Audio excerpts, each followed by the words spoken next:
Hello dear students. Today we are going to start class 10th History Chapter 4 The Making of a Global World Part 5. Students, in this part we will cover Introduction, Indian Trade, Colonialism and the Global System, the Interwar Economy, Post-War Recovery. Students, before starting the content, let us discuss what we have seen in previous part. Students, in previous part we discussed about rinderpest or the cattle plague that spread in Africa in 1880s that destroyed at least 90% of the cattle in Africa. It affected the livelihood and economy of Africa, livelihood of the people. We have seen that Britishers, they applied different techniques to make the African people work under them. They made different policies. In that we have seen inheritance policy they made. They started collecting more taxes from the African people so that forcefully they come under them and they will work in plantation and mines. We have also discussed about the indentured labor migration from India. Indentured laborers were the bonded laborers, those were working outside from the country on some contract. They were taken by the agents to those places. Basically, they were taken to Caribbean islands, that is Trinidad, Guyana, Suriname. At these places, they were working in plantation.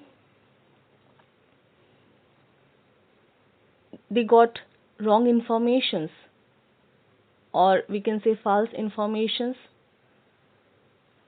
by the agents regarding the workplace, income, journey. All these false informations they were getting from the agents, and easily they were becoming the victims in the hands of agents. They found a new strategy, that is to survive there. In those harsh conditions, they were doing the cultural fusion because they were from different countries. They found a method for the entertainment of them. They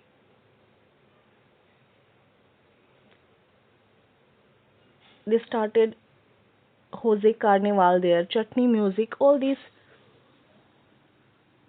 strategies they used for the entertainment of them.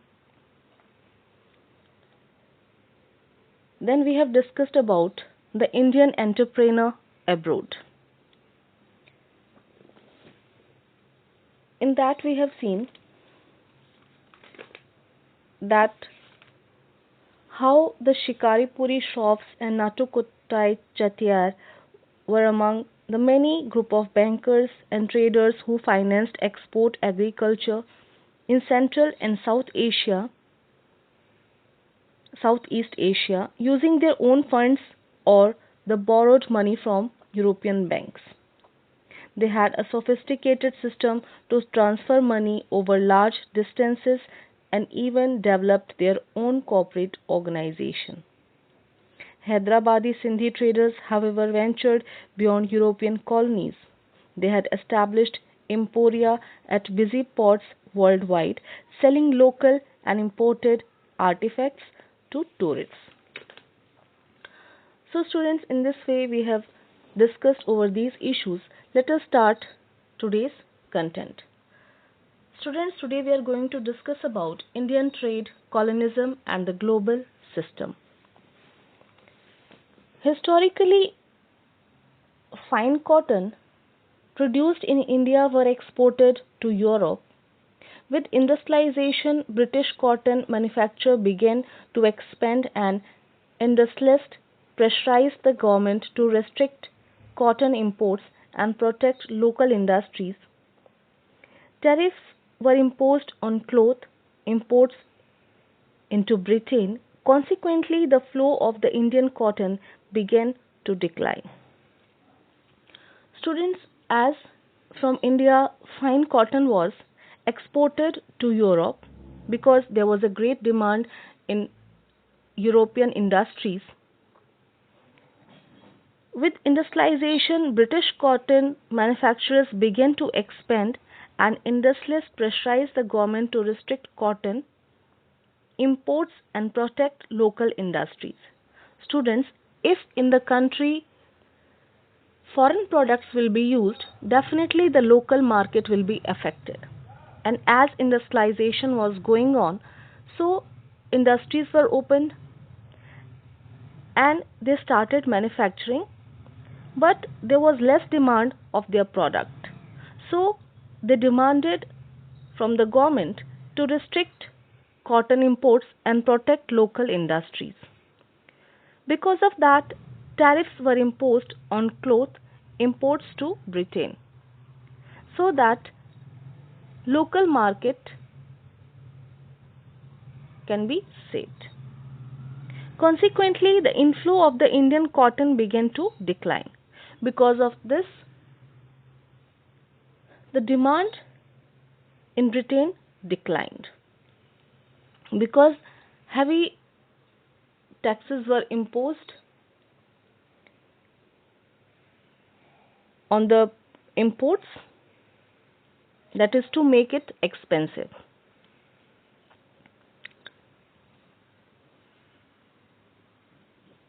From the early 19th century, British manufacturers also began to seek overseas market for their cloth, excluded from British market by tariff barriers. As for the Indian products, they used tariff barriers. Students, in tariff barriers, taxes are imposed on the import. That is to control its flow in the local market. As we were talking about that from the early 19th century, British manufacturers also began to seek overseas markets for their cloth, excluded from the British market by tariff barriers. Indian textiles now faced stiff competition in other international markets. As the demand declined of the Indian products in British market, so they faced a stiff competition in the international market. If we look at the figures of exports from India, we see a steady decline of the share of cotton textile from some 30% around 1800s to 15% by 1815. By the 1870s, this proportion had dropped to below 3%. Students, the data you can see here, 30% around 1800 to 15% by 1815. It was 30% in 1800 and later, because of the less demand, it reduced to 15%. By the 1870s, this proportion had dropped to below 3%. So there was a great decline in the demand of fine cotton of India in the international market.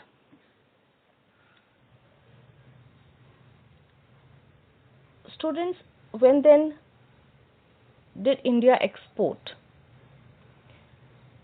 After this, India started the export of different materials.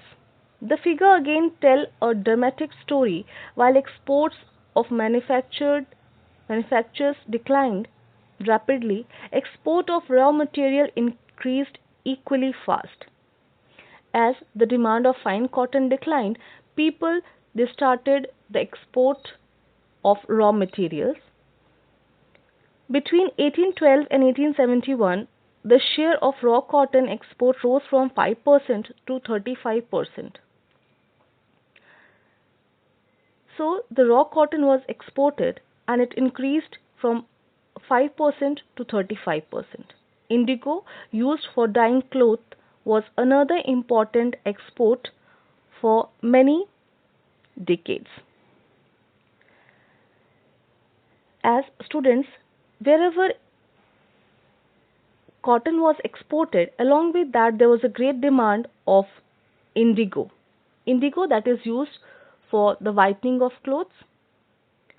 The demand of indigo also increased in the international markets. And as we have read last year, opium shipment to China grew rapidly from the 1820s to become, for a while, India's single largest export. Students, Britishers, when they came here in India, they started growing wheat, cotton, indigo, opium. Those were the commercial crops that is to export outside. They also started plantation, tea, coffee, rubber so that they can make huge profits. They were getting more profit from cotton, indigo, and opium. They were exporting it to the different countries and making huge profits. As there was a great demand of cotton in their own country, so they were exporting it to their own country. But after some time, they imposed tariff barriers on that. But later, people they started the export of raw cotton and indigo. That was also profitable in the international market. Students, along with this, they started growing opium in India. Opium, it is a drug which was used by Britishers for making profit.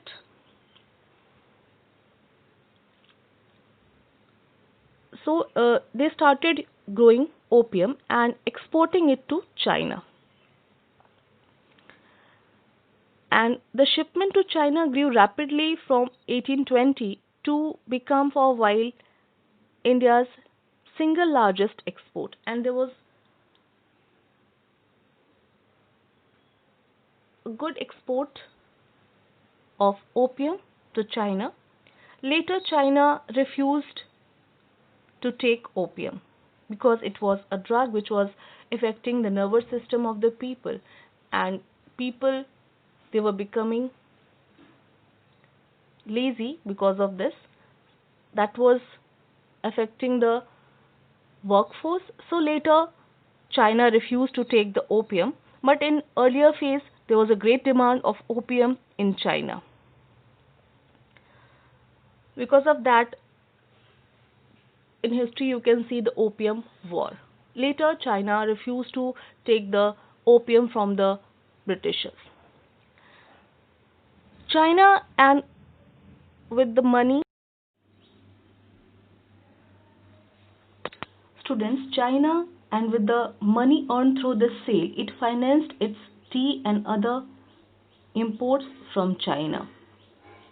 Students, as Britishers, they were giving opium to China,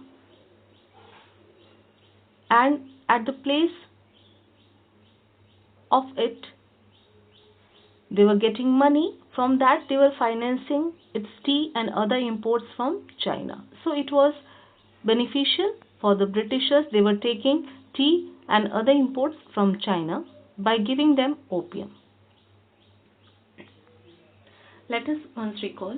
Historically, the cotton from India was exported to Europe. The interwar economy. Students, there were many changes after the First World War, whether it was politics, economy, or society. We can see the changes in every aspect. Let us see the changes brought by the First World War. Students, the First World War fought between two powers, or we can say two power blocks. The Allies, Britain, France, and Russia, later joined by US, and the Central Powers, Germany, Austria, Hungary, and Ottoman Turkey.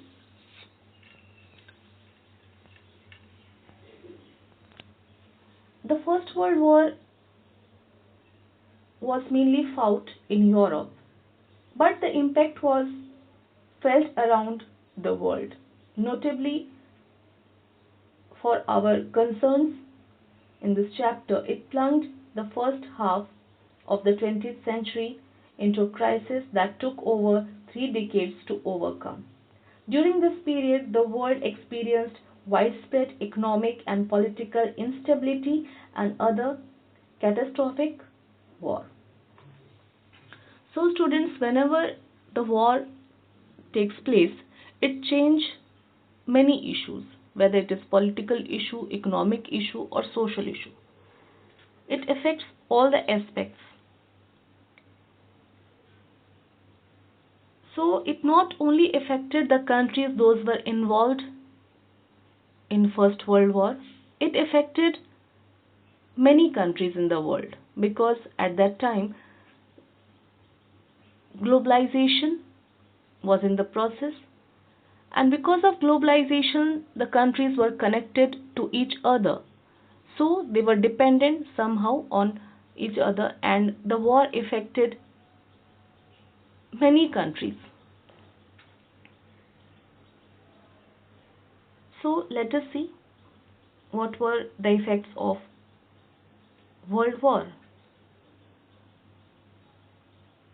Students, as we have seen, two blocks were fighting in First World War, that was fought between 1914 to 1918.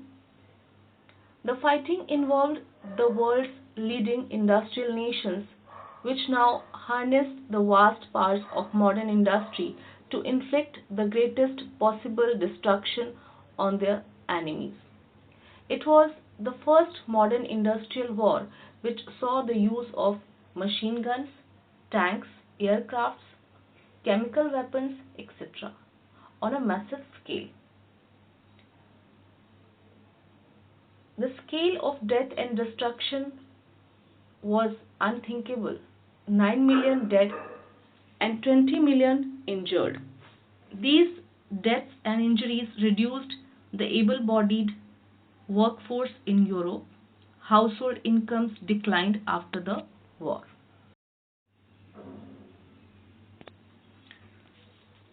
The First World War, as you know, was fought between two power blocks. On the one side were the Allies, Britain, France, and Russia, later joined by US, and on the opposite side were the Central Powers, Germany, Austria, Hungary, and Ottoman Turkey. When the war began in August 1914, many governments thought it would be over by Christmas. It lasted more than 4 years. So students, you can imagine if it had taken 4 years, so how much destruction it caused. Students, the First World War was a war like no other before. The fighting involved the world's leading industrial nations, which now harnessed the vast powers of modern industry to inflict the greatest possible destruction on the enemies. Students, this war is also known as industrial war because the weapons those were used in this were manufactured in industries, because it was fought between major industrial nations, leading industrial nations. They all were powerful and they wanted to do more and more destructions to the other countries, to the opposite side, or we can say of their enemies. So in this war many weapons were used, those were manufactured in industries, and those caused a lot of destruction. Students, in this war, as it was first modern industrial war, it saw the use of machine guns, tanks, aircrafts, chemical weapons, etc. on a massive scale. These were all increasingly products of modern large scale industry. To fight the war, millions of soldiers had to recruited from around the world and moved to the front lines on large ships and trains. As students, it was called the first modern industrial war because in this war machine guns, tanks, aircrafts, chemical weapons, etc. were used on large scale. Many soldiers were trained to fight in this war. They were sent to the front line on large ships and trains. The scale of death and destruction was also very high. 9 million dead and 20 million injured.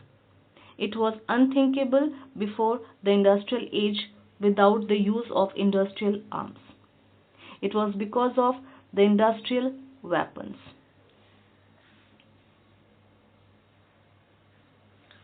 So many people they died, the soldiers they died. Most of the killed and maimed were men of working age. As young people they were sent to the front, so they became handicapped and many they died. These deaths and injuries reduced the able-bodied workforce in Europe. They were doing mainly the jobs that reduced the number of employees or workers. With fewer numbers within the family, household incomes declined after the war. As they died or became handicapped, so their family income declined because of this. During the war, industries were restructured to produce war-related goods. Entire societies were also recognized for war. As men went to battle, women stepped in to undertake jobs that early only men were expected to do. Students, as earlier it was not allowed for the women to do work in industries, but as the male members they died or became disabled body, so female they started working in munition factories during the First World War, that is to get the livelihood or take care of their family. So we can see that this was a social change because of the First World War.